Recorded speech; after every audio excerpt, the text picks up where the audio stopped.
Bienvenidos a Ánimamente, tu canal de psicología, salud y bienestar. Libro primero. Facetas del alma contemporánea. Mientras que la Edad Media, la Antigüedad e incluso la humanidad entera desde sus primeros balbuceos vivieron en la convicción de un alma sustancial, en la segunda mitad del siglo XIX se asiste al nacimiento de una psicología sin alma. Bajo la influencia del materialismo científico, todo lo que no puede verse con los ojos ni aprehenderse con las manos se pone en duda y hasta sospechoso de metafísico. Se vuelve comprometedor. Desde ese momento, solo es científico y, por consiguiente, admisible.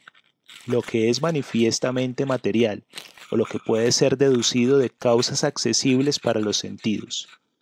Tal trastocamiento se había iniciado mucho antes, en una lenta gestación, muy anterior al materialismo, cuando la era gótica, que se había alzado con un impulso unánime hacia el cielo, aunque apoyándose en una base geográfica y en una concepción del mundo estrechamente circunscrita, se derrumbó, quebrantada por la catástrofe espiritual de la Reforma.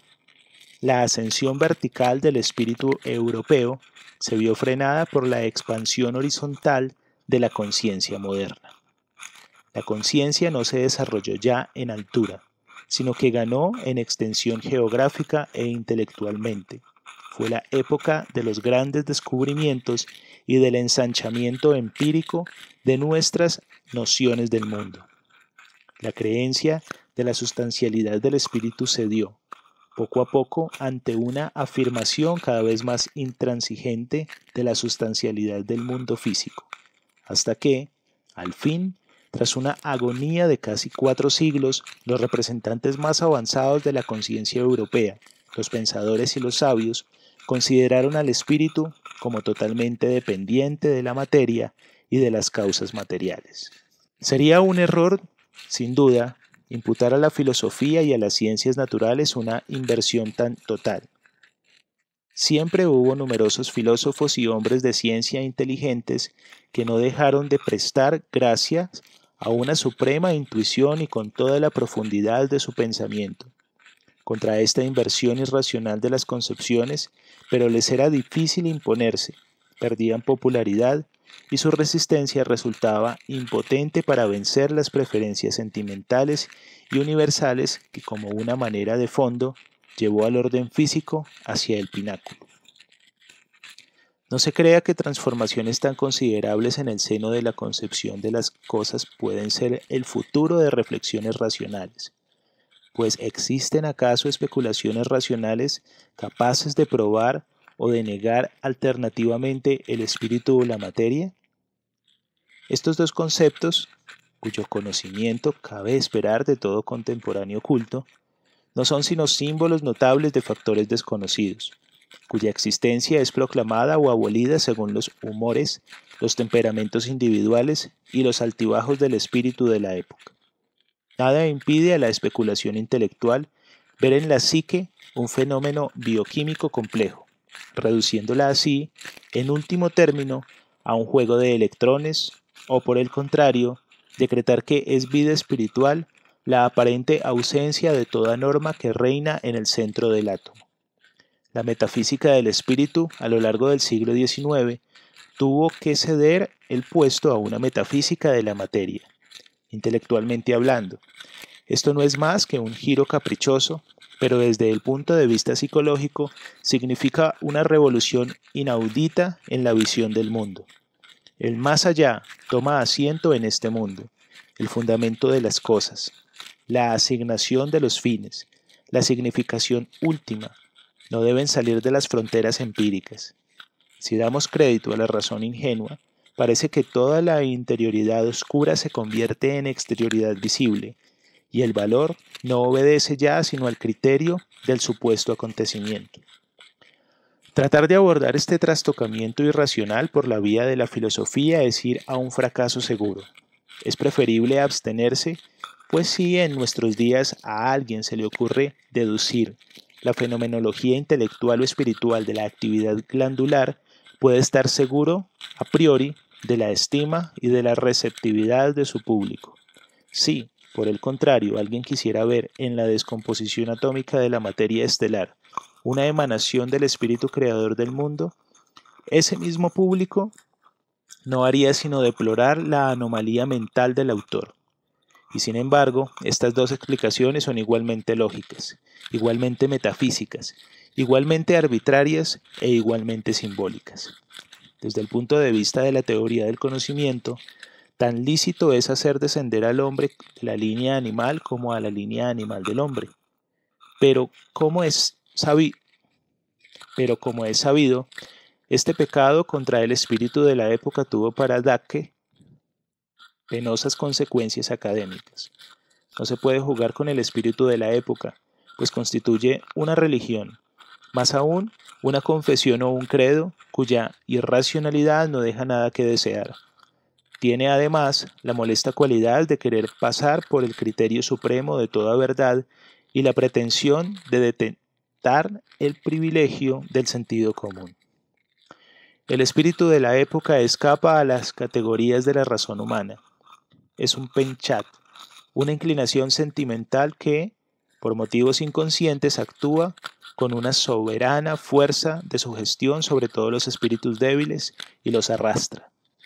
Pensar de una manera diferente a como se piensa hoy en general tiene siempre un aire de ilegitimidad intempestiva, de aguafiestas.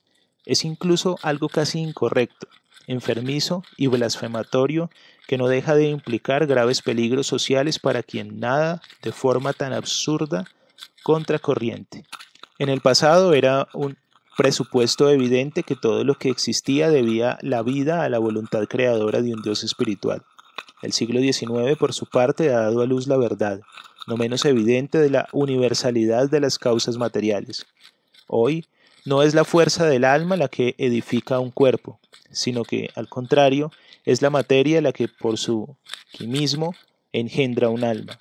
Este cambio radical haría sonreír si no fuera una de las verdades cardinales del espíritu de la época. Pensar así es popular, y por tanto decente, razonable, científico y normal. El espíritu debe ser concebido como un epifenómeno de la materia. Todo contribuye a esta concepción, incluso cuando, en lugar de hablar de espíritu, se dice psique, y en vez de materia, el cerebro, las hormonas, los instintos, las pulsaciones. El espíritu de la época se niega a conceder una sustancialidad propia al alma, ya que a sus ojos ello sería una herejía. Hemos descubierto hoy que nuestros antepasados se abandonaban a una presunción intelectual arbitraria.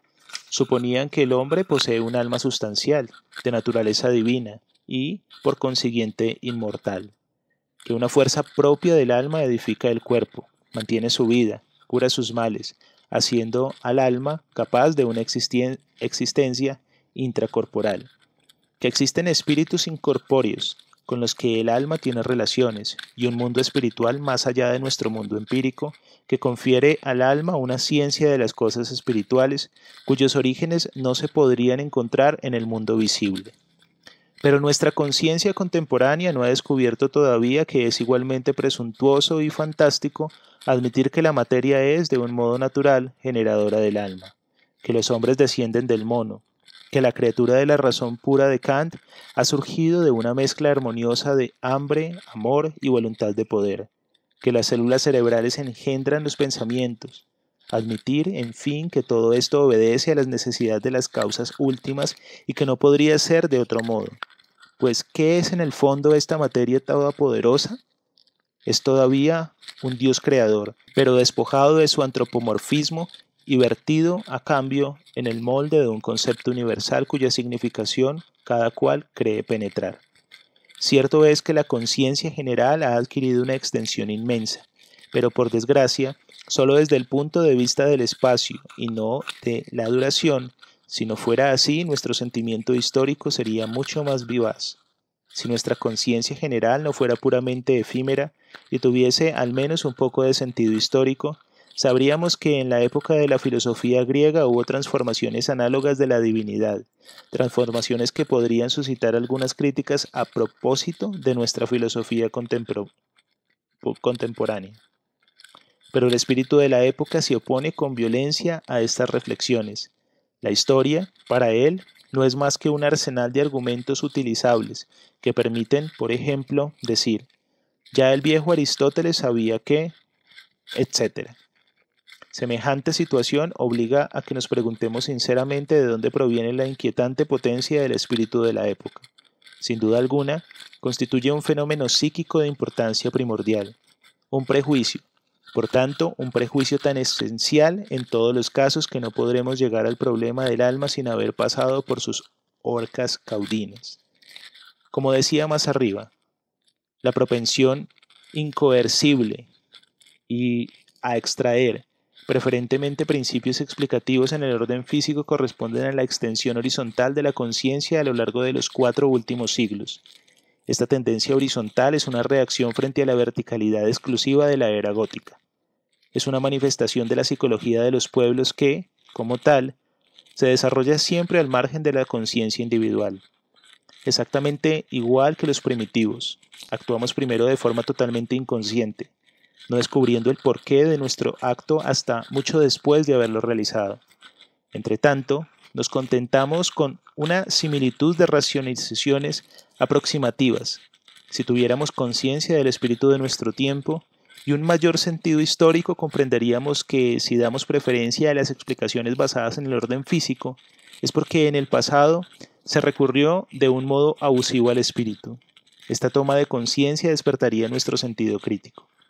Nos diríamos, es probable que estemos cometiendo ahora el error inverso, que viene a ser en el fondo el mismo. Sobreestimamos las causas materiales creyendo haber encontrado así la clave del enigma, mecidos como estamos por la ilusión de conocer mejor la materia que el espíritu metafísico. Ahora bien, la materia nos es tan desconocida como el espíritu. Nada sabemos de las cosas últimas. Solo esta confesión nos devuelve el equilibrio. No negamos por ello la estrecha intrincación del alma y de la psicología del cerebro, de las glándulas y del cuerpo entero. Nos asiste siempre la profunda convicción de que los datos de la conciencia están profundamente determinados por nuestras percepciones sensoriales. No dudamos en absoluto de que la herencia inconsciente nos imprime rasgos de carácter inmutable, tanto físicos como psíquicos. Estamos indeleblemente marcados por la potencia de los instintos que obstaculizan, favorecen o influyen de múltiples formas al devenir espiritual. Tenemos que confesar incluso que el alma humana, en principio, cualquiera que sea el aspecto en que la considere, se presenta sobre todo en sus causas, sus fines y su sentido, como una copia fiel del todo lo que llamamos materia, empirismo, mundo. Y, finalmente, como remate de estas concesiones, nos preguntamos si el alma no será, a pesar de todo, una creación de segundo orden, una especie de epifenómeno totalmente dependiente del sustrato físico. Todo lo que en nosotros es razón práctica y participación en las cosas del mundo parece confirmarlo, y solo la duda respecto a la omnipotencia de la materia nos lleva a considerar con una mirada crítica este esquema científico del alma. Se le ha reprochado ya a esta concepción que asimile lo psíquico a una secreción glandular. Los pensamientos no serían sino una secreción cerebral. Se trata en efecto de una psicología sin alma. El alma, en esta concepción, no es un ens per se, una entidad que existe por sí misma, sino una simple emanación de los procesos psíquicos del sustrato. El que estos procesos tengan la calidad de conciencia es un hecho que, en resumidas cuentas, hay que aceptar tal como es, pues si no fuera así, no se podría hablar de psique, más aún no se podría hablar de nada, al faltar hasta el propio lenguaje. La conciencia es, pues, la condición sine qua non de la psique, es decir, es el alma misma. Por este motivo, todas las psicologías sin alma, modernas, son psicologías de la conciencia, excluyendo todo psiquismo inconsciente. No hay en efecto una, sino numerosas psicologías modernas. El hecho es curioso. ¿No existe una matemática, una geología, una zoología, una botánica? Se cataloga un número tan grande de psicologías modernas que una universidad americana puede publicar cada año un grueso volumen titulado Las psicologías de 1930. Yo creo que hay tantas psicologías como filosofías, pues existe no una, sino numerosas filosofías. Si hago esta alusión es porque entre la filosofía y la psicología reina una conexión indisoluble, conexión que se debe a la compenetración de sus objetivos. En pocas palabras, el objeto de la psicología es el alma, el de la filosofía el mundo.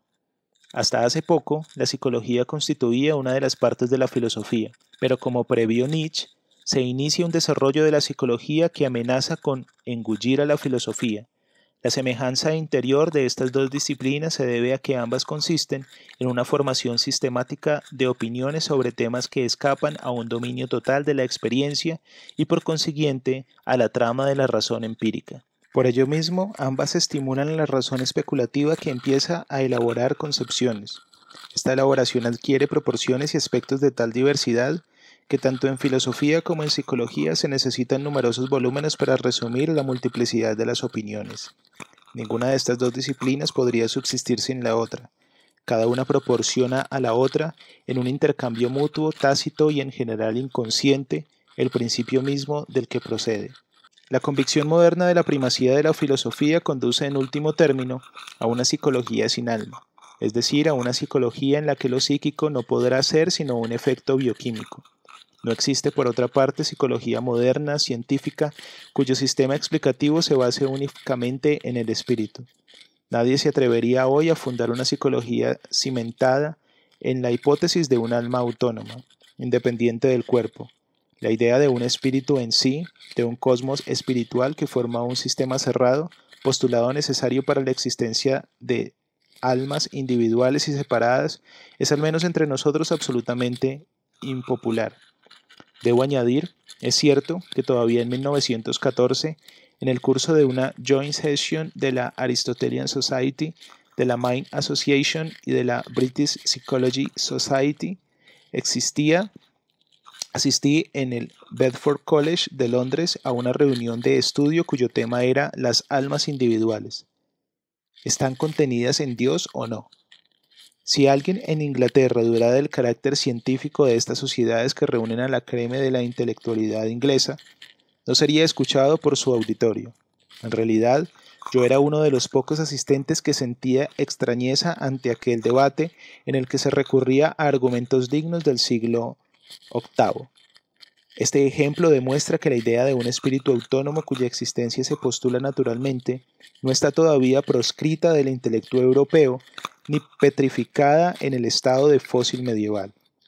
Este recuerdo podría alienarnos a considerar la posibilidad de una psicología con alma, es decir, de una teoría del alma basada en el postulado de un espíritu autónomo.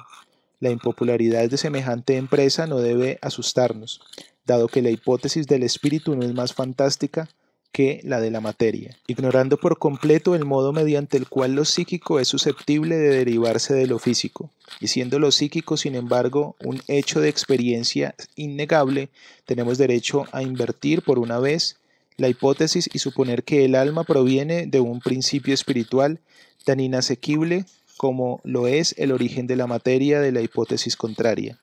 Cierto es que semejante psicología no podría ser moderna, ya que se opone a lo que es actual. Por ello, mal que nos pese, tendremos que remontarnos a la doctrina del alma tal como la concebían nuestros antepasados que se alimentaron de esta hipótesis. Según la vieja concepción, el alma representaba la vida del cuerpo por excelencia, el soplo de vida, una especie de fuerza vital que durante la gestación, el nacimiento o la procreación penetraba en el orden físico, espacial y abandonaba de nuevo el cuerpo moribundo con su último suspiro. El alma en sí, entidad que no participaba del espacio pues era anterior y posterior a la realidad corporal, se encontraba situada al margen de la duración y gozaba prácticamente de la inmortalidad. Evidentemente, esta concepción, vista desde el ángulo de la psicología científica moderna, es una pura ilusión. Como no pretendemos hacer aquí metafísica, ni moderna ni antigua, busquemos sin prejuicios lo que hay de empíricamente justificado en esta concepción pasada de moda. Los nombres que el hombre da a sus experiencias son a menudo muy reveladoras.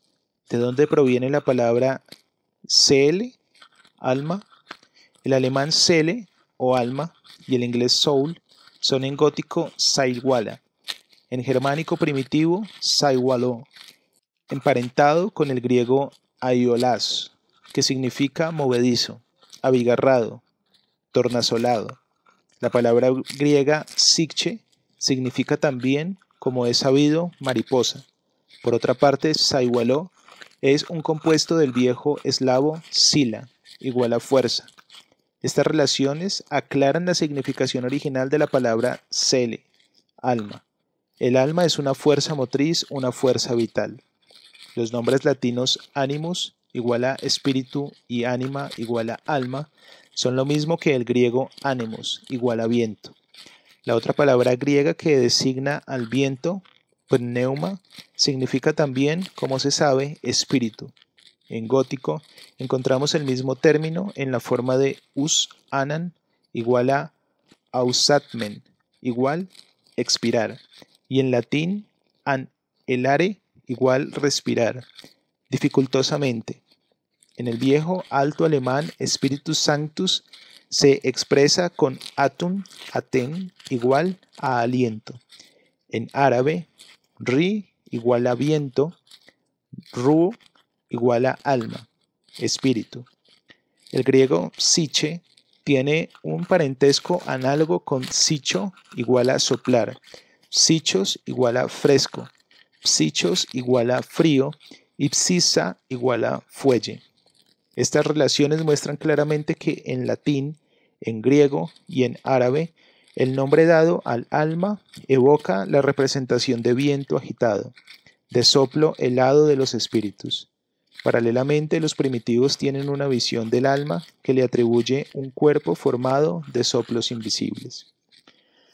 Fácilmente se comprende que la respiración, que es un signo de vida, sirve para designar con el mismo derecho que el movimiento o la fuerza creadora de movimiento. Otra concepción primitiva ve al alma como un fuego o una llama, siendo el calor también una característica de la vida. Otra representación curiosa, pero frecuente, identifica el alma y el nombre de un individuo sería, según esto, su alma. Y de aquí la costumbre de reencarnar en los recién nacidos el alma de los antepasados dándoles los nombres de estos. Esta concepción equivale a identificar la parte con el todo, el yo consciente con el alma que expresa. Frecuentemente, el alma es confundida también con las profundidades oscuras, con la sombra del individuo. De aquí que pisar la sombra de alguien sea una ofensa mortal. Esta es la razón de que el mediodía, la hora de los espíritus en el hemisferio sur, sea la hora peligrosa. La disminución de la sombra equivale a una amenaza contra la vida. La sombra expresa lo que los griegos llamaban el sinopados, ese algo que nos sigue detrás, esa sensación imperceptible y vivaz de una presencia. También se ha llamado sombra al alma de los desaparecidos. Estas alusiones bastan para demostrar de qué manera la intuición original elaboró la experiencia del alma. Lo psíquico aparecía como una fuente de vida, un primum movens, como una presencia sobrenatural pero objetiva. Esto implica que el primitivo pudiera conversar con su alma. Esto tiene una voz que no es exactamente idéntica a él mismo ni a su conciencia. Lo psíquico para la experiencia originaria no es, como para nosotros, la quinta esencia de lo subjetivo y de lo arbitrario. Es algo objetivo, algo que brota de la forma espontánea y que tiene en sí mismo su razón de ser. Esta concepción desde un punto de vista empírico está perfectamente justificada, no solo al nivel primitivo, sino también en el hombre civilizado. Lo psíquico resulta ser algo objetivo, sustraído en gran medida a la arbitrariedad de la conciencia. Así, somos incapaces, por ejemplo, de reprimir la mayoría de nuestras emociones, de transformar un buen humor en un humor detestable, de provocar o impedir sueños. Hasta el hombre más inteligente del mundo puede ser presa en ciertas ocasiones de ideas de las que no logra desembarazarse, a despecho de los mayores esfuerzos de voluntad. Nuestra memoria de los saltos más increíbles, sin que podamos intervenir más que con nuestra admiración pasiva. Nos pasa por la cabeza fantasías que ni hemos buscado ni esperamos. Es cierto que nos halaga ser los dueños en nuestra propia casa. En realidad, dependemos en proporciones angustiosas de un funcionamiento preciso de nuestro psiquismo inconsciente, de sus sobresaltos y de sus fallos ocasionales. Además, después de estudiar la psicología de los neuróticos, resulta ridículo que haya todavía psicólogos que pongan a la conciencia y a la psique en el mismo plano. Por otra parte, la psicología de los neuróticos no se diferencia, como es sabido, de la de los individuos considerados normales, más que por rasgos insignificantes. Además, ¿quién en nuestros tiempos tiene la perfecta seguridad de no ser neurótico? Esta situación, de hecho, justifica elocuentemente, de un modo inmediato y peligroso, la vieja concepción según la cual el alma era una realidad autónoma, no solo objetiva, sino también arbitraria. La suposición que la acompañaba de que esta identidad misteriosa e inquietante es al mismo tiempo la fuente de vida, es perfectamente comprensible desde un punto de vista psicológico, pues la experiencia demuestra que el yo, la conciencia brotan de la vida inconsciente. El niño pequeño presenta una vida psíquica sin conciencia del yo apreciable, y por ello los primeros años de la vida apenas si dejan huella en la memoria. ¿De dónde surgen todas las ideas buenas y saludables que nos vienen de improviso al espíritu? ¿De dónde surge el entusiasmo, la inspiración y la esencia de la vida en su plenitud? El primitivo, siendo en las profundidades de su alma la fuente de la vida, se siente impresionado hasta las raíces de su ser por la actividad de su alma, generadora de vida, y por ello acepta con credulidad todo lo que actúa sobre el alma, sus usos mágicos de todo género. Para el primitivo el alma es pues la vida absoluta, que no imagina dominar, sino de la que se siente dependiente en todas las relaciones.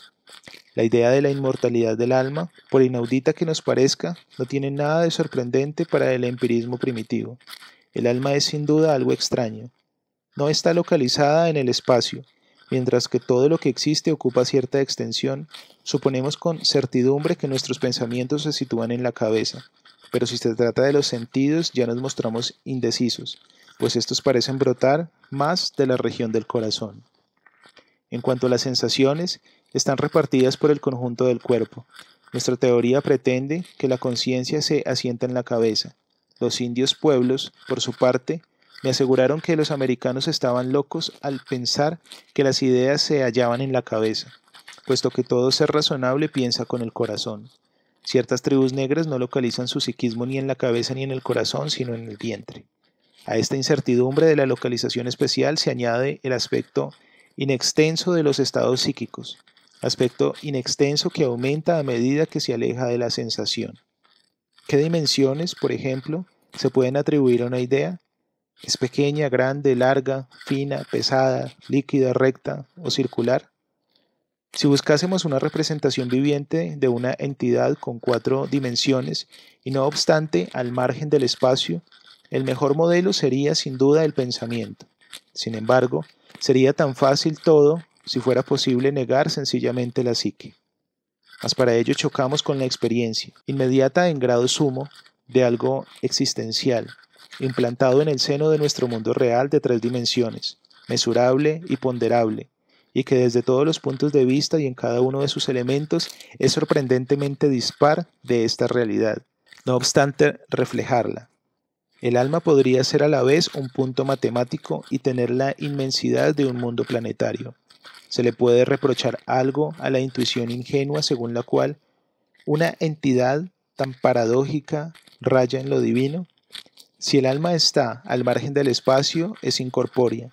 Los cuerpos mueren. Pero ¿cómo podría aniquilarse lo invisible y lo inextenso?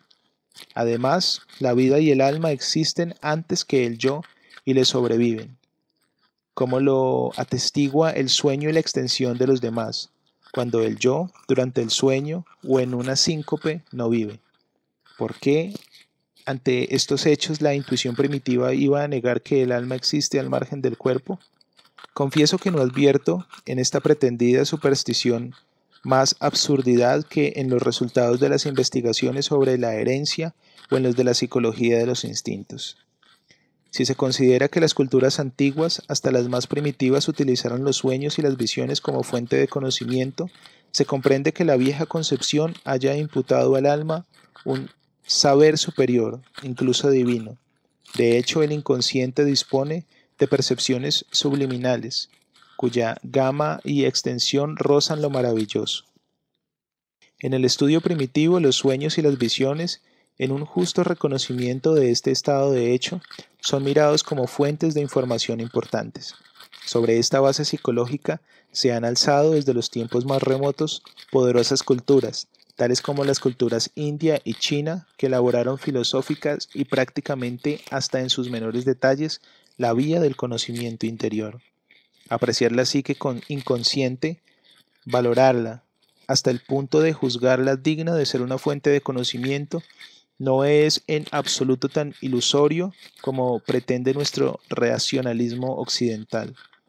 Nosotros nos inclinamos a suponer que todo conocimiento viene, en último análisis, del exterior, pero hoy sabemos con certeza que el inconsciente posee contenidos que, si pudiéramos hacerlos conscientes, representaría un aumento inmenso del conocimiento.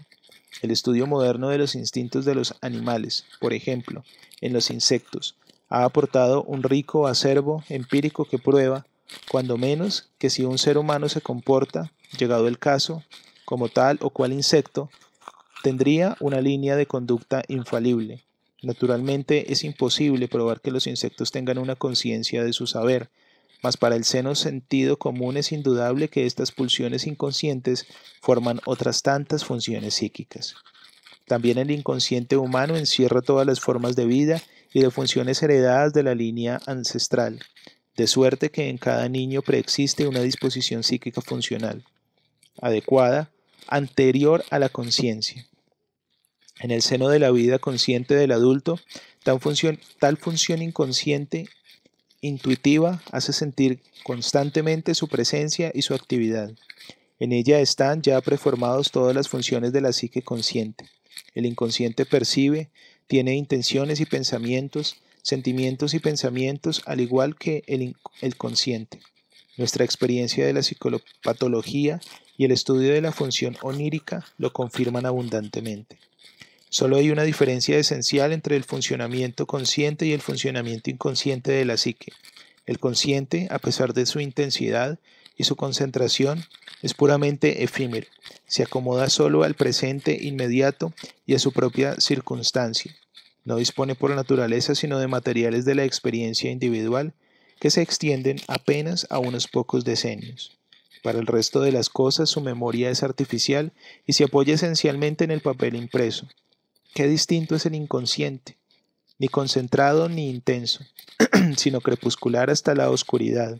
Abarca una extensión inmensa y guarda juntos, de modo paradójico, los elementos más heterogéneos, disponiendo, además, de una masa inconmensurable de percepciones subliminales, del tesoro prodigioso de las estratificaciones depositadas en el transcurso de la vida de los antepasados, quienes por su sola existencia contribuyeron a la diferenciación de la especie.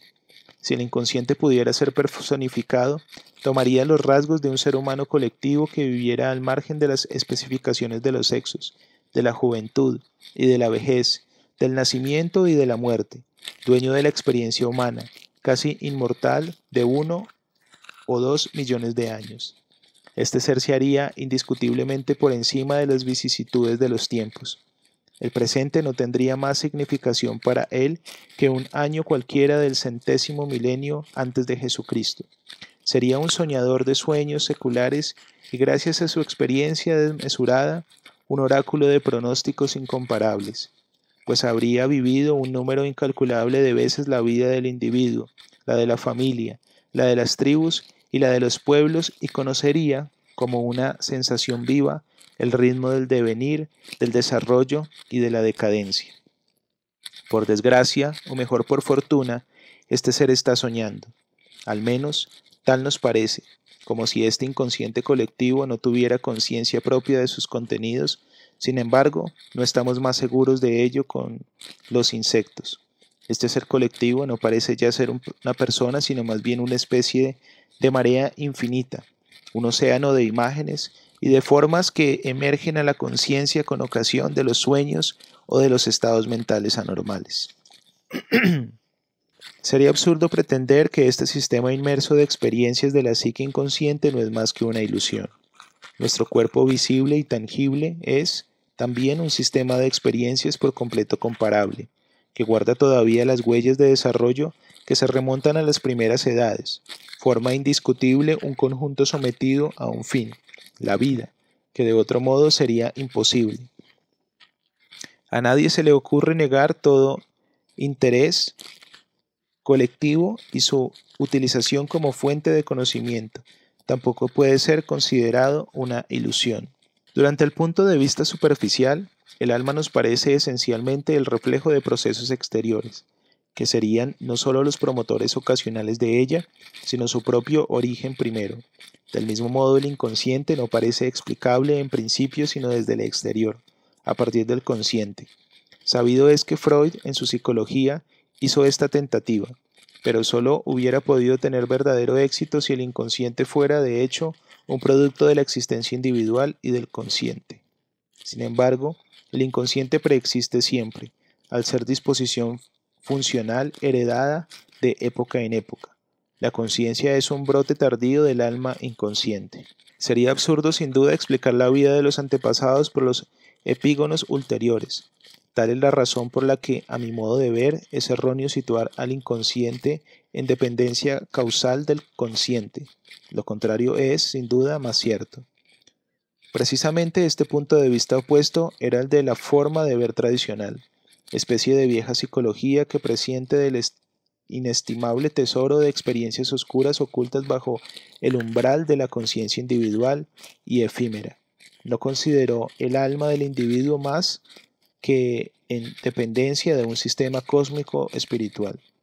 Para ella no se trataba solo de una hipótesis, sino de la evidencia manifiesta de que este sistema era una identidad dotada de voluntad y de conciencia y hasta incluso un ser.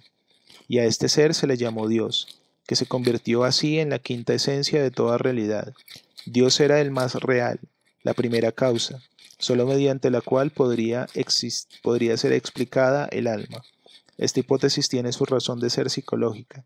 Calificar de divino en relación al hombre a un ser más o menos inmortal dotado de una experiencia más o menos eterna no es totalmente injustificado. Lo que precede esboza la problemática de una psicología basada en el orden físico como principio explicativo, sino en un sistema espiritual cuyo primum movens no es ni la materia y su cualidad, ni un estado energético, sino Dios. Invocando la filosofía moderna de la naturaleza, nos arriesgamos en este punto a la tentación de llamar Dios a la energía o al impulso vital, y de mantener así en el mismo saco al espíritu y a la naturaleza.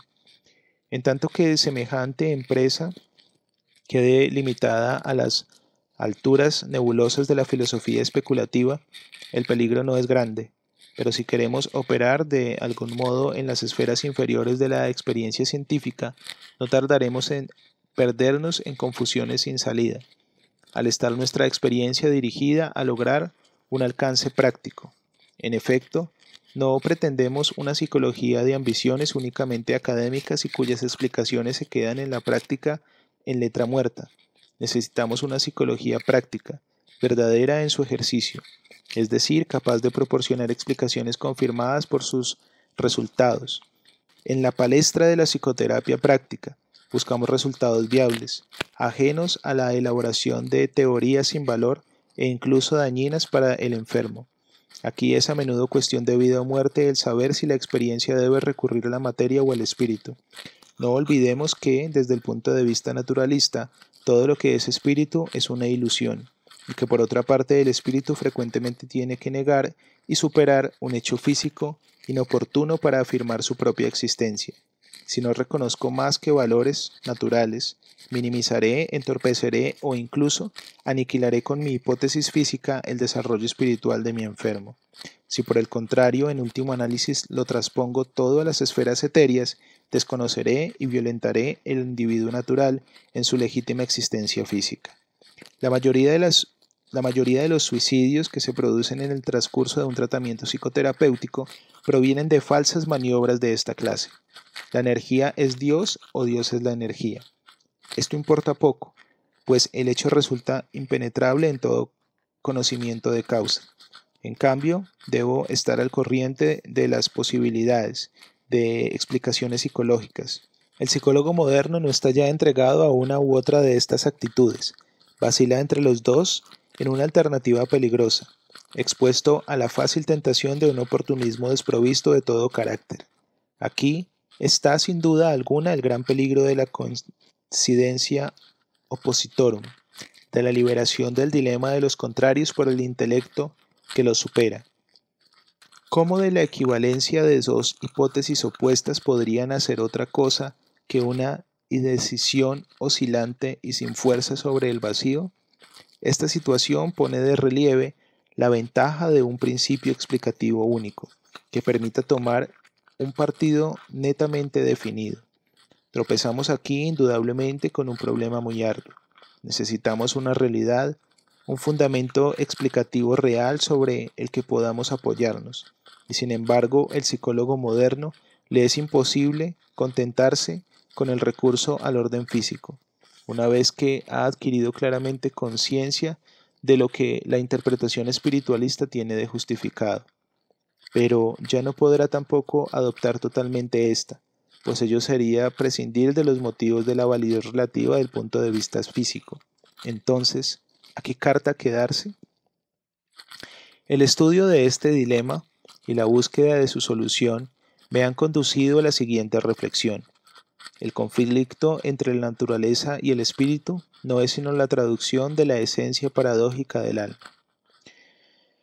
Esta posee un aspecto físico y otro espiritual que parecen contradecirse solo porque en último análisis no captamos su esencia.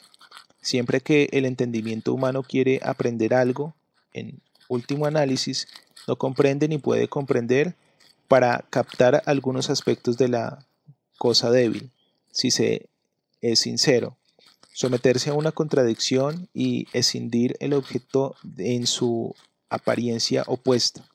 El conflicto entre el aspecto físico y el aspecto espiritual no hace sino demostrar que lo psíquico es en el fondo algo inasible. Sin duda alguna es nuestra única exclusiva experiencia inmediata. Todo lo que experimento es psíquico, hasta en el caso del dolor físico.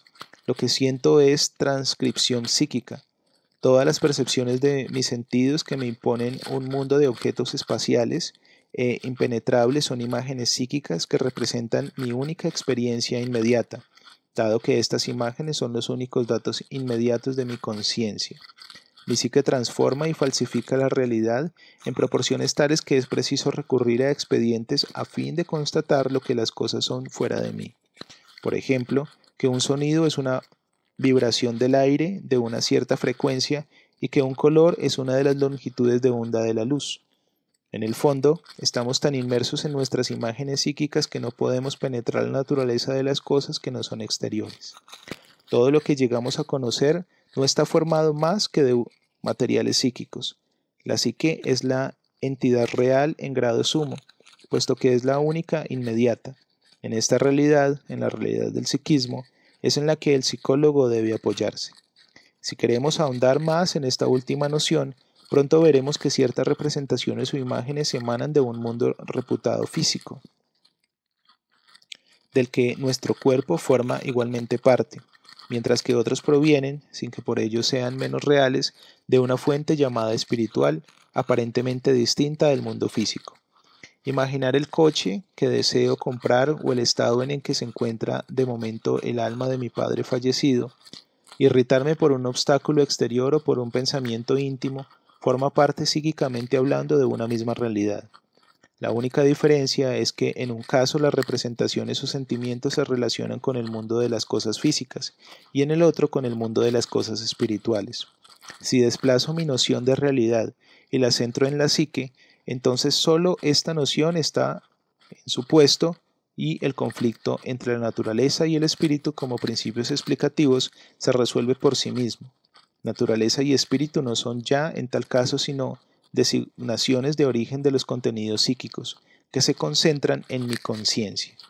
Cuando una llama me quema, no dudo ni un instante en la realidad del fuego, pero cuando temo la aparición de un fantasma me refugio al abrigo del pensamiento de que no es más que una ilusión. Ahora bien, el fuego es la imagen psíquica de un proceso objetivo cuya naturaleza física, en último análisis, no es desconocida. Del mismo modo, mi miedo al fantasma, imagen psíquica de un proceso mental, es tan real como el fuego, y el temor que siento tan real como el dolor originado por el fuego. La operación mental a la que se reduce, en último término, el miedo al fantasma me es tan desconocido como la naturaleza última de la materia. No se me ocurre explicar la naturaleza del fuego de otro modo que por nociones químicas y físicas. Tampoco se me pasa por la cabeza explicar mi miedo al fantasma de otro modo que por factores psíquicos. El hecho de que solo la experiencia psíquica sea inmediata y de que en consecuencia la única realidad inmediata no pueda ser sino de orden psíquico, explica por qué el hombre primitivo siente los espíritus y las influencias mágicas con la misma concreción que los acontecimientos exteriores. El primitivo no ha dividido todavía su experiencia original en contrastes irreductibles. En su universo, el espíritu y la materia se compenetran y los dioses pueblan los bosques y los campos. Es semejante todavía a un niño recién nacido, envuelto, como la crisálida por su capullo, por los sueños de su alma y por el mundo tal como es realmente, anterior a la desfiguración que le inflige las dificultades de conocimiento de un entendimiento incipiente. De la disgregación del mundo original en espíritu y naturaleza, el mundo occidental ha salvado la naturaleza en la que cree por temperamento y en la que se ve cada vez más enredado a través de todas sus tentativas dolorosas y desesperadas de espiritualización. El mundo oriental, por su parte, ha elegido el espíritu, decretado que la materia no es sino maya, y se ha entumecido en su sueño en medio de la miseria y de la suciedad asiática. La tierra, sin embargo, es una, y así como Oriente y Occidente no han logrado desgarrar a la humanidad una de dos mitades adversas, así también la realidad psíquica persiste en una unidad originaria.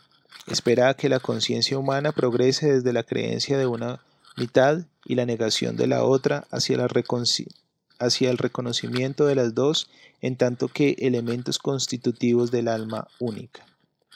La idea de la realidad psíquica, si se le prestara la atención que merece, constituiría sin duda la conquista más importante de la psicología moderna. Creo que la difusión de esta idea no es más que una cuestión de tiempo. Esta fórmula se impondrá, pues solo ella permite apreciar las múltiples manifestaciones psíquicas en sus particularidades esenciales. Fuera de esta concepción, es inevitable que sea violentada, según el caso, una u otra mitad de lo psíquico. Con esa fórmula adquirimos la posibilidad de hacerle justicia al aspecto de lo psíquico, expresado en las supersticiones, la mitología, la religión y la filosofía. Y ciertamente no es cosa de subestimar este aspecto del alma. La verdad sensorial le basta, acaso a la razón, pero no revela jamás un sentido de la existencia humana que, al conmover y expresar el corazón, implicaría su adhesión. Las fuerzas del corazón son a menudo los factores que en última instancia llevan a la decisión, tanto en el bien como en el mal. Cuando no acuden en ayuda de nuestra razón, ésta queda las más de las veces impotente. ¿Acaso la razón y nuestras buenas intenciones no han preservado de la guerra mundial o de cualquier otro absurdo catastrófico? ¿Han nacido acaso de la razón las mayores transformaciones espirituales y sociales? Es la razón quien ha presidido de transformación de la vida económica antigua para conferir la forma que tuvo la Edad Media o la expansión casi explosiva de la cultura islámica. Como médico, naturalmente no me afectan de un modo inmediato estas cuestiones universales. De aquí yo debo ocuparme es del enfermo. Hasta el presente era un prejuicio corriente en medicina el afirmar que se podía, que se debía curar y cuidar la enfermedad en sí. Pero en los últimos tiempos voces autorizadas se han alzado acusando de errónea a esta opinión y recomendando el tratamiento no de la enfermedad, sino del individuo. Esta necesidad se nos impone también en el tratamiento de los males psíquicos. Considerar la enfermedad visible no es nada si nuestra mirada no abarca al individuo entero, pues nos hemos visto precisados a admitir que el mal psíquico no considera un fenómeno localizado estrechamente circunscrito, sino que por el contrario, estos fenómenos son otros tantos síntomas de una actitud profundamente defectuosa en algún aspecto de la personalidad total. Una verdadera curación no se puede, pues, esperar de un tratamiento que considere solo los síntomas. Solo se puede esperar del tratamiento de la personalidad total. Recuerdo a este aspecto un caso muy instructivo. Se trataba de un joven extremadamente inteligente, que habiéndose entregado con interés a un estudio concienzudo de la literatura médica sobre el tema, había realizado un análisis circunstanciado de su neurosis. Me trajo el resultado de sus reflexiones en forma de una monografía notablemente escrita, y por así decirlo, lista para la imprenta. Me rogó que leyera su manuscrito y que le dijera por qué no estaba todavía curado cuando sus conocimientos científicos le decían que debía estarlo. Tras la lectura tuve que confesarle que si un enfermo le bastara para curarse comprender la estructura causal de la neurosis, desde luego él debería estar incontestablemente libre de sus males.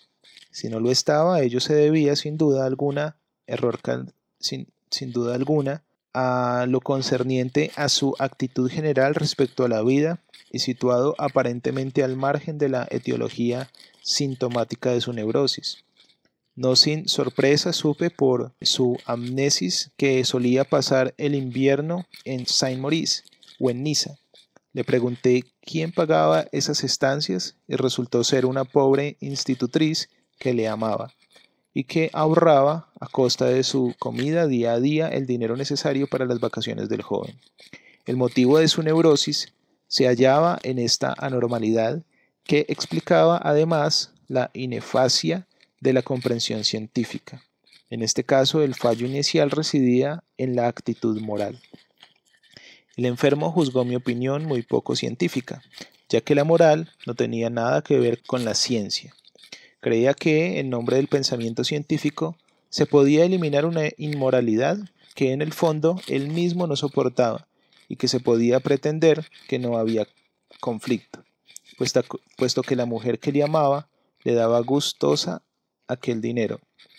Podemos entregarnos a este respecto a todos los raciocinios científicos que queramos, pero ello no impediría que la mayoría de los seres civilizados no soporten semejante actitud. La actitud moral es un factor real que el psicólogo debe tener en cuenta si no quiere arriesgarse a las mayores equivocaciones. Lo mismo sucede de hecho con ciertas convicciones religiosas que racionalmente infundadas no por ello dejan de representar para ciertas personas una necesidad vital.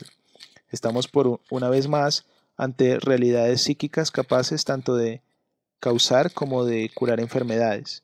¿Cuántas veces he oído a un enfermo exclamar: si conociera el sentido y el objetivo de mi existencia, no tendría que soportar esos trastornos nerviosos?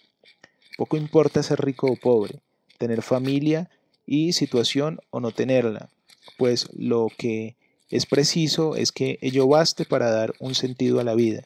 Se trata aquí más bien de la necesidad irracional de una vida llamada espiritual, que no se encuentra ni en las universidades, ni en las bibliotecas, ni siquiera en las iglesias. No puede aceptar lo que se le ofrece, cosas que habla al intelecto, sin conmover el corazón. En tal caso, el reconocimiento exacto por el médico del factor espiritual es de una importancia absolutamente vital, importancia que el inconsciente del enfermo subraya al producir, por ejemplo, en los sueños contenidos cuya naturaleza debe ser calificada en cuanto a lo esencial de religiosa. Desconocer el origen espiritual de tales contenidos conduciría a un tratamiento equivocado y a un fracaso. En efecto, las representaciones espirituales generales son un elemento constitutivo indispensable de la vida psíquica. Se hallan en todos los pueblos que gozan de una conciencia ya algo liberada.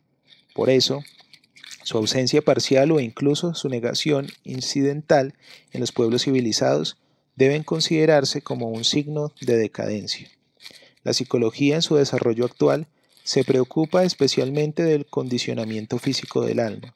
En el futuro, la tarea de la psicología será estudiar el condicionamiento espiritual de las operaciones psíquicas. Pero la historia natural del espíritu se encuentra hoy todavía en un estado comparable al de las ciencias naturales del siglo VIII. Estamos apenas comenzando a confrontar experiencias. Si la psicología moderna puede gloriarse de haber arrancado hasta el último velo que disimulaba la imagen del alma, esta es sin duda el que ocultaba su apariencia biológica a los ojos de los sabios. Podemos comparar la situación actual con el estado en que se encontraba la medicina en el siglo XVI, al iniciarse la anatomía y cuando la fisiología estaba todavía en el limbo.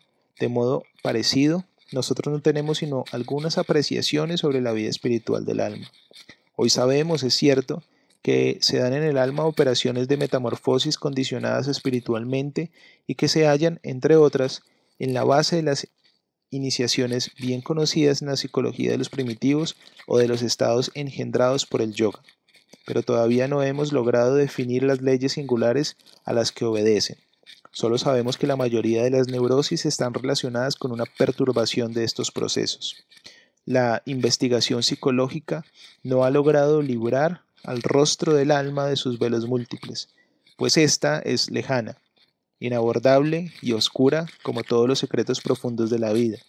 Lo más que podemos hacer es decir lo que ya hemos intentado y lo que pensamos emprender en el futuro para acercarnos a la solución de este enigma impenetrable.